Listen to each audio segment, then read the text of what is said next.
Hello guys and welcome back with the new another video अनि म फेरि पनि तपाईहरुलाई मेरो YouTube च्यानलमा स्वागत गर्दछु अनि फेरि म आइसके नयाँ जोश नयाँ जाँगर बोकेर YouTube फिल्डमा मैले धेरै टाइम भइसक्यो नि त लाइक भिडियो नि अपलोड नगरेको अनि अलिक सन्चो पनि थिएन बिरामी पनि थियो अनि त्यहीमाथि कामले बाहिरको बाहिर हुन त अहिले नि म कामैले बाहिर नै हिँडिरहेको छु तर अब आफ्नै गाउँठाउँको काम अनि यतै कुदिरहेको छु अहिले चाहिँ अस्ति चाहिँ घरदेखि त्यहीँ हुनाले चाहिँ अब एउटै मेरो रुटिन चाहिँ लगभग 1.5 हप्तादेखि लगभग झन्डै एउटै नै भइरहेको छ कि रुटिनै लाइक एउटै भइसकेपछि त के गर्ने भन्ने कुरै मै कन्फ्युज परिरहेको छ अनि तपाईँहरूलाई नि के कन्फ्युजनमा पार्नु भनेर अनि सो केही बनाएँ त्यस्तो भिडियो नै बनाएन अनि सो अब चाहिँ फेरि फ्री भयो भनौँ न अब काम त गर्नु पऱ्यो नि त डुलिया बेलामा अनि आज चाहिँ टक्क बाहिर उता गएको हुनाले गाउँतिरै कामले नै गाउँतिरै गएको हुनाले अलिक लामो बाटो हुन त गइरहेको बाटो तर पनि अलिकति लामो बाटो हुनाले चाहिँ बनाऊँ न त भन्ने लागेर चाहिँ बनाएको अनि जुन दिन भ्लग आउँदैन त्यो दिन चाहिँ म अब एउटा mini vlog like short mini vlog बनाउनु पऱ्यो भनेर कोसिस गर्छु तर खोइ बनाउनै सक्दिनँ अनि अस्तिदेखि केही रिजनहरूले पनि अलिअलि म बाहिरै बसिरहेको भइरहेको थिएँ क्या अनि सो अब चाहिँ त्यस्तो हुँदैन भन्दै म फेरि पनि आइसकेको छु अनि जाँदैछु म बर्रे गाउँ कामकै सिलसिलामा काटसाट हेर्नलाई अनि म अहिले देखाउँछु पनि त्यहाँ गएर अलिअलि सर्ट्स बनाउँछु अनि देखा नि हाल्छु अनि सो अहिले चाहिँ लगभग बेलुका भइसक्यो बेलुका भन्नाले पनि 2-2.5 बज्न लागिसक्यो के गर्नु गाह्रो छ होइन एउटै कुरा गाह्रो बहुत गाह्रो छ जखम अनि मैले मेरो बाइक पनि लडेदेखिको ग्यारेजबाट स्टिल निकालेको छैन क्या अनि बाइक ननिकालेको कारणले चाहिँ म त्यतिकै फ्र्याक्चरै भइरहेको बेलामा अनि यता आएँ कटारी अनि लाइक हुन त यो बाटोको लागि सजिलो नै यही बाइक हो त मैले यही बाइक नै लिएर आइरहेको छु पछाडि मान्छे आउँदै हुन्थ्यो मान्छे नै छुट्नु भएछ त्यति स्पिड कुदाएको त लाग्दैन मलाई ल आउँदै हुँदो रहेछ त्यति स्पिड त कुदाएको छुइनँ मैले पनि बिस्तारै नै कुदाइरहेको छु तर पनि मान्छेहरू किन कन्फ्युज भइरहेछन् त्यो सुड्डोहरू भन्ने कुरा चाहिँ हो म अस्ति नै उहीँ छिरेको मासला अहिलेसम्म डाम रहेछ यो बाटोमा त यार यो बाटो जोतेकै रहेन रहेछ त्यो सारा सधैँ म यहाँबाट जाँदाखेरि चाहिँ लाइक त्यो डाम हेर्छु क्या होइन लडाइ ठाउँको डाम हेर्छु सधैँ यहीँ हुन्छ क्या त्यहीँनिर डाम चाहिँ बसिरहेको छ अहिले पनि लाइक उडेर जाँदाखेरिको अनि जाडोले चाहिँ एकदम घाँटी साँटी पनि मेरो उडाइदिएको त्यहाँबाट टन्सिल भइरहेछ मलाई मदर फादर टन्सिल भइरहेछ होइन ल के गरियो कुदाएको म कसरी आएको त लो यार हुन्छ नि ल भने यहाँ साइडबाट आइदिइरहेको छ साला तरिका हो के गर्नु कस्तो मान्छे हुन्छन् मासला रिसै उठ्दो हुन्छ नि तरिका हुन्छ नि ल मा हरान छैन सिधा ठाडै आइरहेछ भने म त फेरि आफ्नै साइडमा छु गाह्रो छ यार बाइक कुदाउन पनि गाह्रो छ मलाई स्पिड पनि थिएन कि लागि मिटर चाहिँ अलिक भयो 20 को 25 को स्पिड होला कि घुमाएर जाउँ अरे त्यति साह्रो पनि नगरिहालौँ किनकि त्यस्तो केही पनि भएन नि त अलिअलि ठोकठाक गरेर गएको भए चाहिँ घुमाएर जाँदा पनि रमाइलो हुन्थ्यो घुमाएर गएको भए त कहाँ चाहिँ पुग्थ्यो र होइन त्यो उतिनिर जान नपाए पनि त्यसले गियर चेन्ज गर्नुभन्दा अगाडि म त्यसलाई घुमाएर कानको निचेमा बजाउने गरी पुगिसकेको हुन्थेँ तर सो केही पनि भएन अब सो आनन्द साथ लाग्यौँ आफ्नै बाटो अब गएर ट्याक्क एकछिन यसो दायाँ बायाँ हेर्ने ओर्ने र अनि खाजा खाने काम पनि हुन्छ मेरो चाहिँ किनकि मलाई भोक लागिरहेछ नि त केही खाएको छैन त्यत्तिकै हिँडेको भोक पनि लागिरहेछ जाने हो अब बिचमा 3टा बाछा जुदिरहेको रहेछ साला हेच मलाई भन्छ क्या जस्तो छ बाटो यस्तो बेलामा पानी आइरहेछ यारमा कुलोबाट होला पक्कै पनि यो खोलाको पानी हो बाटो चाहिँ लास्टमा भर्खर हात उहाँ थियो त्यही पनि यस्तो बाटो कुदाइ परेको तर म बिस्तारै कुदाइरहेको छु त्यस्तो स्पिड कुदाएको छुइनँ बिस्तारै कुदाइरहेको छु किनकि हात दुख्छ नि त मेरो पनि फेरि दुख्नु त दुखेको छैन तर लाइक भरे फ्र्याक्चर भइहाल्यो भने त गर्ने के भने त म तनावमा पर्छु नि त यसको ब्रेक चाहिँ के साह्रो छुने बित्तिकैमा झ्वास लाग्छ नछुम भने आठो लडिएला यहाँनिर माछा साछा लगाएको भयो भने एउटा माछा साछा छैन खाली पोखरी खनेर राखेको छ यस्तो पाराले जिन्दगीमा कहिले उभो लाग्ने साला नेपालीको बुद्धि हो जहिले पछाडि आउँछ भनेको कारण चाहिँ यही हो हुन चाहिँ सबलाई सराप्दै हिँड्छु कि म कामिनाको फोकटे बस्नेहरू कि काम गर्नु त्यतिकै बसेको छ म अल्छीको पोकोहरू आच्या नझर्नु पऱ्यो भनेको साला चिप्लिहाल कति बेला ठाउँ आइपुग्छ भन्ने भइरहेछ मलाई चाहिँ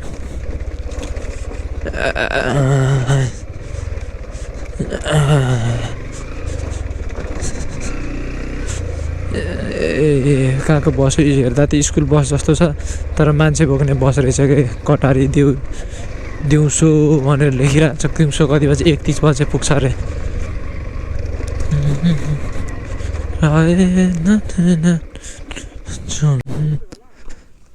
सो यहीँनिर हो आइसक्यो हाम्रो माले माल बाटोमा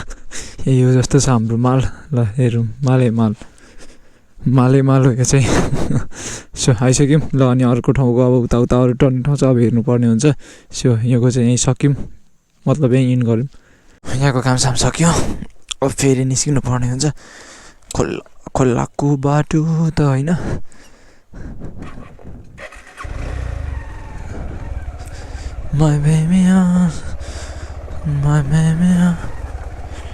यताबाट खोलाको म त फेरि जहाँबाट पनि हालिदिइहाल्ने नि त बाइक कुद्ने ठाउँ छ जहाँबाट पनि छिरिहाल्ने हो कुद्छ मात्रै भने आलीको बाटो नि कुदाउने हो आली पनि कुदाइदिने हो म कसम तर बाइकलाई माया गरेर त्यस्तो त्यो रफ गरेर होइन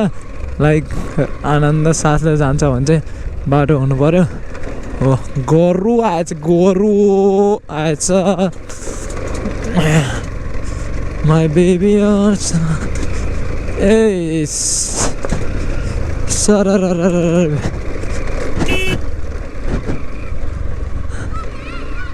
केटाकेटी गरेछ म त क्या डर लाग्नु क्या अनि अब धेरै दिन भइसक्यो नि त बोल्ने बानी नै लाइक अब छुटिसकेको रहेछ कि ल चुप लाएर बसिरहेको रहेछ कि लाइक बोल्ने बानी अब धेरै भयो नि त नबनाएको त्यही भएर पनि होला बोल्ने बानी पनि छुटिसकेको रहेछ सो हेरौँ अब कति बोल्नुपर्छ तगडा तरिकाले बोल्नुपर्छ बोल्न त तर बिर्सिहाल्ने रहेछ ठिक छ अब फेरि म कन्टिन्यू गर्नेछु अनि बोल्नलाई पनि एक्सपर्ट भइहाल्नेछु छिटै नै अगाडि आइसक्यो अब यहाँबाट अलिकति अगाडि गएर चाहिँ अनि हामीले चाहिँ यो बाटो छोडेर त्यतापट्टिको बाटोबाट गएर उड्नुपर्ने हुन्छ लाइक नेपाल डाँडा निस्किनु पर्ने त यहाँबाट यता घुमेर गएर यो सबै डाँडा कटेर हामी अर्को बाटो निस्किनु पर्ने छ ल 4 बन्दा लागिसक्यो मैले थाहा पाइसकेँ बाटोमै मलाई रात पर्छ भनेर तर मलाई पनि त्यति साह्रो डर त लाग्दैन बाटोमै पनि बस्नु पऱ्यो भने त सक्दिनँ म किनकि जाडो हुन्छ नि त अनि सक्दिनँ अब अगाडि नै जाने हो मारनको भनेर अनि त्यो रात परिहाल्यो भने त नेपाल डाँडामा रात पऱ्यो भने नेपाल डाँडामा बस्छु त्योभन्दा अलिक अगाडि गएपछि रात पऱ्यो भने अलिक अगाडि गएर बस्छु जहाँनिर चाहिँ रात पर्छ म त्यहीँनिर बस्छु भन्ने कुरो मैले थाहा पाइसकेको छु मैले ज्ञान पनि पाइसकेको छु कति बेला आउँछ अर्को ठाउँ भन्ने मात्रै प्रतीक्षामा बसिरहेको छु म गर्छ यो बाटो त कति कुदाएँ मैले बाइक अस्ति लास्ट टाइम चाहिँ मलाई यो बाटो भित्री लिएर आउँदा चाहिँ मेरो एकदम गाँडो मस्केको थियो मेरो यो बाटो भित्रीले चाहिँ अब यही बाइक त सजिलो भयो होइन ड्याङ फिर्दा पनि भित्री त यस्तो कोप्री पर्नुपर्ने साला ढाड दुखेर ल्याङ परेर मलाई त कम ल्याङ पारेन कसम भित्रीले चाहिँ यसले त सजिलो छ यो त अब त्यस्तै पनि सजिलो थियो होला किन सिधा बस्नुपर्छ नि त लाइक ढाडसाड पनि नदुख्ने राम्रो मेरो त यार यसो उफार्दा त साला पेट हल्लेको भयो जस्तो भएर मेरो त किडनी नै हल्ले जस्तो भइरहेको थियो भित्रबाट त किडनी सिड्नी सबै साला हल्लिँदा सक्यो होला जस्तो लागिरहेको थियो तर नसकेको रहेछ मेरो kidney Sydney sub fit and fine रहेछ किनकि यति साह्रो मेरो बेला पनि भएको छैन नि त किनकि म भनेको एकदम चाहिँ बिहान बेलुका टन्न भात खाने खालको मान्छे हो अनि त्यति साह्रो चटपटे खाँदिनँ आजकल पहिला खान्थेँ अनि मेरो किडनी चाहिँ अहिले एकदम दामी भइसक्यो किनकि म जाँड रक्सी चुरोट खाँदिनँ यत्तिको बोल्यो भने त इन्टरभ्यू पनि पास हुन्छ होला तर ठिकै छ बोल्नु त पर्छ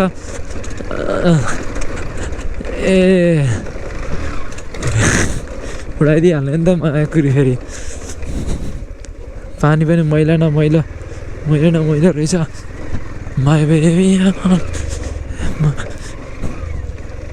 उडाइ थियो क्या अघि यसो सस्पेन्सन बिग्रिरहेको रहेछ क्या सस्पेन्सन बिग्रेकोले कारणले चाहिँ अझै अलिक सस्पेन्सन अगाडिको खेलिरहेको छैन ठिक छ यसलाई म पर्सि बनाउँछु अब छिटै। हामी गहिरो ठाउँमा आइसक्यौँ एकदम। यहाँ चाहिँ बिचमा बाटो छ, दुईपट्टिबाट खोला बग्छ, अचम्मको ठाउँ र अचम्मको बाटो छ। बाजे पनि मुसुक्क हाँसेर हेरेँ मलाई होइन, तर मैले चिनिनँ। आइराखेको ठाउँ त तर बाजेले मलाई मुसुक्क हेरेर हाँसे, तर मैले बाजेलाई चिनिनँ। घाम पनि लगभग डुब्नु लागिसकेको छ यार, 4 बन्दा लागिसकेको छ। आज मलाई रात परेर ल्याङ्स हुने भयो कि खुरी टेनाको कुरो त त्यो छ, ल्याङ्स हुने भयो, जिन्दगी बोझ हुने भयो जस्तो छ आजको मेरो राइड। यताबाट उफ मिल चलिरहेको छ, VAT VAT VAT VAT VAT VAT गर्दै मिल पनि चलिरहेको छ। यता त फेरि मिल पनि ठाउँ ठाउँमा हुन्छ नि त, काहीँ हाम्रो जस्तो अब आठो बाइकमा खुलित हाल्ने खुरेर कुद्ने हुनु। अब मिल पनि कहाँ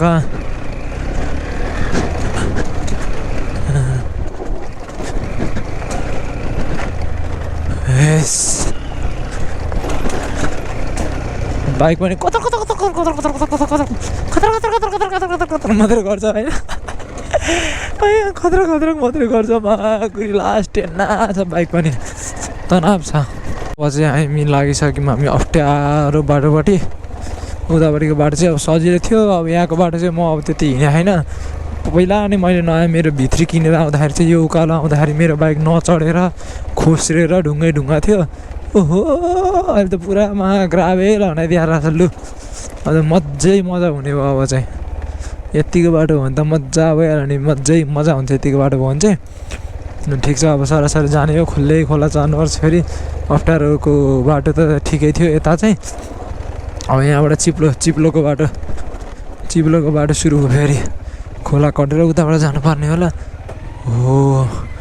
टेनाच भयो अब चाहिँ, टेनाच भयो मलाई पनि टेनाच भइसक्यो। अब सरर यसरी जाने हो, खोलामा आधार चोट डुबे पनि डुबोस्, बाल भएन भनेर, तर सकभर चाहिँ नडुब्नु पर्ने हो। ल खासै बाइक त नहिँड्ने रहेछ। ल कुलो काटेर त लौ, मलाई थाहा नै थिएन। लौ पुरै दबिदो पो रहेछ। माथिबाट बाटो थियो कि खोइ यार, मलाई थाहा पनि भएन। म त कटेमा बुढोहरू पो कट्ने कि नकट्ने हो। ल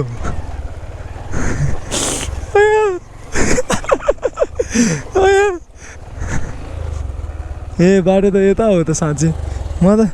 रन्कोमा कहाँ हिँडे गरेको।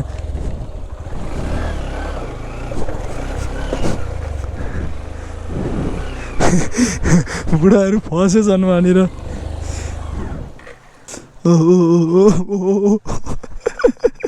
उत्रेर एकजना हिँड्दै आउनु पर्थ्यो। ल ठक्यो, फेरि कुदाउनु नजान्नु हुँदो रहेछ यस्तो बाटोमा।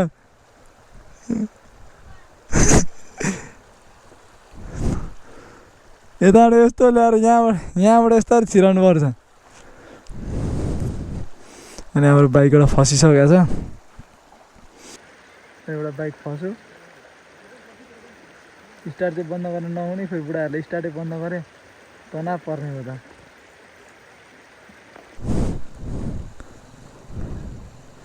यहाँबाट यस्तो छिराउनु, यहाँबाट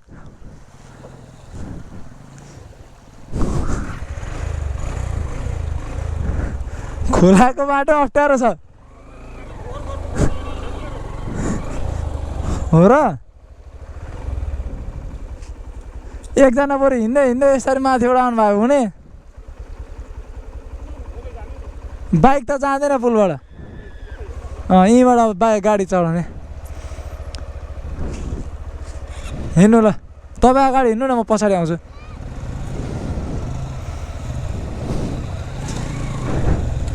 बुढाहरू कटे अब।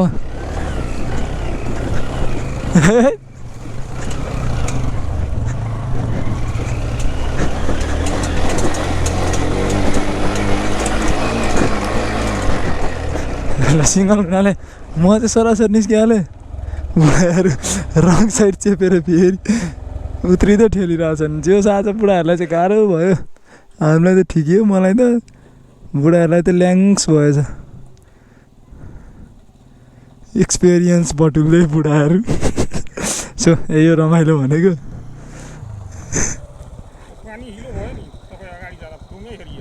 माटो म अगाडि जाँदा माटो कटेर त्यही भएर होला जस रमाइलो भयो चिसो उहाँले चाहिँ टेक्नु भएन सकेर हिँड्नु न अगाडि हिँड्नु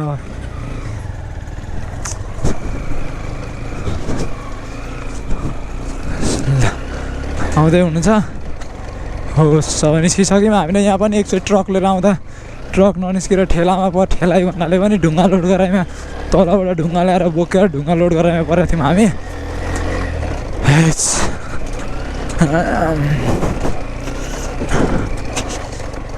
अब सट निस्किहालिन्छ खसी बाख्रा चराउने हुल हाम्रो नि गाउँमा यस्तै यस्तै दिनहरू थियो मैले नि यस्तै दिनहरूको एक्सपिरियन्स गरिसकेको छु कस्तो हुन्छ भनेर म पनि एक्सपिरियन्स गोबरको ढेँडी नेपाली केक गाउँघरको केक अनि लाइक अब जनावरको बर्थडेको दिन पनि यस्तै केक चाहिँ काटिदिनु पर्ने हो के नेपालीले मात्रै बर्थडे बनाएर ध्वंस उताकाल मैले रिल्समा हेरिरहेको थिएँ के अरे म्यारीको गिफ्ट चाहिँ भर्जिनिटी हुनुपर्ने थियो तर अहिले बर्थडेको गिफ्टै भर्जिनिटी भइसक्यो भन्दै थियो कसले त्यस्तै हुन्छ हामीले चाहिँ मतलब मैले चाहिँ एउटा भाइलाई बाटोमा भेटेर अनि एउटा भाइलाई लिफ्ट दिएर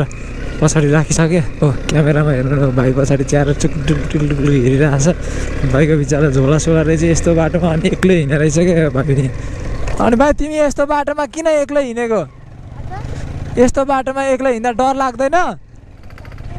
किन पहिलादेखि नै एक्लै हिँडेर हो ए साँझखेरि हिँड्नु हुँदैन नि त रात पर्छ त तिमी वहाँ पुग्दाखेरि त रात पर्छ त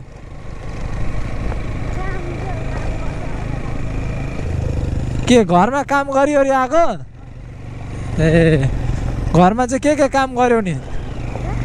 के काम गर्छौ घरमा चाहिँ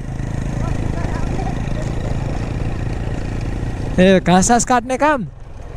ए ल ठिक छ जे होस् तिमीलाई म पुर्याइदिन्छु अब नडराइ बस सो अब पुऱ्याइसक्यौँ अब सिन चाहिँ खतरा आउँथ्यो होला दिउँसो भएको भए अब राति त खासै अब राम्रो सिन पनि आउँदैन साँझखेरि चाहिँ अब रात पर्ने बेला नि भइसक्यो नि त अब अगाडिकोले मलाई यस्तो धुलो उडाइरहेको छ बुढाहरूले के गर्नु धुलो सहेर पनि जानु परेछ अब त भाइ छ बिस्तारै कुदाइन्छ अघि त एक्लै हुँदा अलिअलि बराङ गुरुङ उठ्दै पनि कुदाइरहेको थियो नि त अब त बिचरा यो भाइ छ भरे उफ्रेर झर्छ भन्ने जखम पिर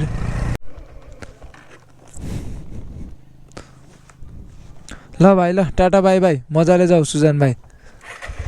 ल कस्तो देखिया छ नि गोप्रोमा होइन अब मलाई त्यो पनि थाहा छैन कस्तो क्वालिटी आइरहेछ तर